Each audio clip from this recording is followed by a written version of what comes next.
अब हम लोग क्वेश्चन नंबर सेकंड सॉल्व करेंगे। क्वेश्चन नंबर सेकंड क्या है देखिए, साधारण ब्याज की गणना कीजिए। किसके लिए? तो मूलधन 525 रुपया 25 पैसा है और दर कितना है 4% है और समय कितना है 2 वर्ष है। तो कैसे सॉल्व करोगे ये देखिए। सबसे पहले ऐसे सॉल्यूशन लिखना, फिर लिखना दिया है, ये क्या दिया है आपको? मूलधन। तो मूलधन को क्या बोलते हैं? पी बराबर कितना है?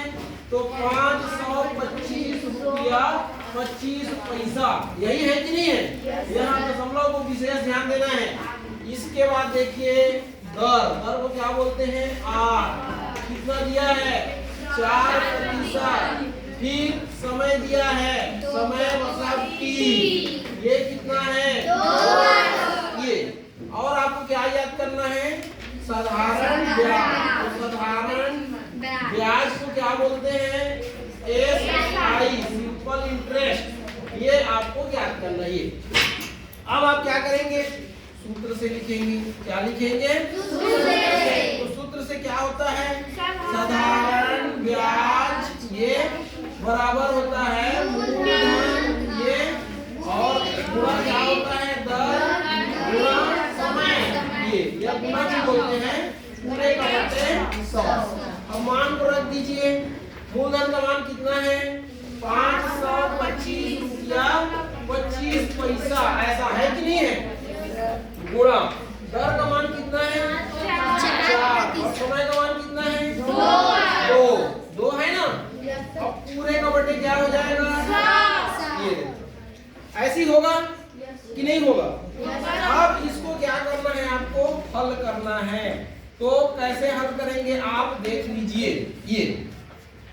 ये देखिए, इधर से आप ये पहला संख्या, ये दूसरा संख्या, 2 संख्या के बाद क्या है? दशमलव है। तो अगर आप इस दशमलव यहां से इधर खिसकाना चाहोगे तो कितना स्थान खिसकाना पड़ेगा? 2 और 2 स्थान खिसकाना पड़ेगा ना। चलिए यहाँ पर देखें तो ये साधारण ब्याज का साधारण ब्याज लिख लेना, ये साधारण ब्याज ये लिख लिए बराबर। ये देखो आप इसको, ये दशमलव को यहाँ लाना चाहते हो तो क्या हो जाएगा? 5 2 5 और ये 2 5 हो जाएगा कि नहीं हो जाएगा? ये दशमलव यहाँ पर आ गया, ये यहाँ पर आ गया, ये ठीक है।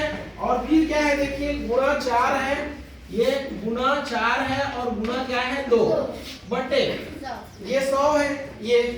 तो आप देखिए दशमलव को यहाँ से आप 1 और 2 उधर खिसकाए हैं ना, 2 स्थान खिसकाए हैं, तो नीचे इसमें 2 जीरो लगाना पड़ेगा। समझ में आया? क्या करना पड़ेगा? नीचे 2 जीरो लगाना पड़ेगा यहाँ पर, या फिर गुणा करके नीचे 100 का गुणा करना पड़ेगा। तो आप 1 लिख के 2 जीरो अलग से लगाओ या इसी में 2 जीरो लगाओ, दोनों का मतलब सेम है। आई बात समझ में?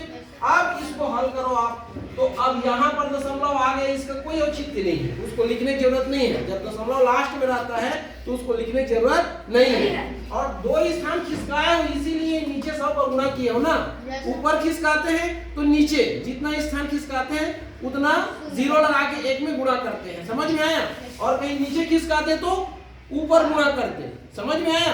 तो चलिए अब आगे इसको कटाना है आपको। तो कैसे कटाओगे देखिए, 5 से कट जाएगा क्या? 5 से कट जाएगा क्या? कटाइए। 5 दूनी और 5 दूना 0। फिर यहाँ पर कटाइए, 5 एकम 5। अब देखो 2 छोटा हो गया ना, तो डायरेक्ट 25 को नहीं लेना, शून्य बार ले जाना। तो 5 शून्यम 0। अब 25 को लेना, तो 5 पंचे 25। अब फिर 2 छोटा हो गया, तो फिर शून्य बार ले जाना, फिर 5 पंचे 25। हुआ कि नहीं हुआ?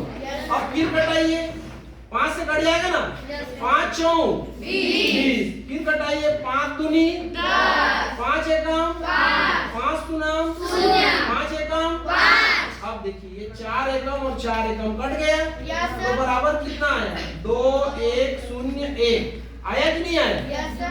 और गुणा क्या बचा है? 2 और नीचे में क्या बचा है? ये तो 2 एकम 2 पंचे 2 शून्य, तो कितना आया? 2 1 0 1 आया कि नहीं आया? ये कितना ही आया ना?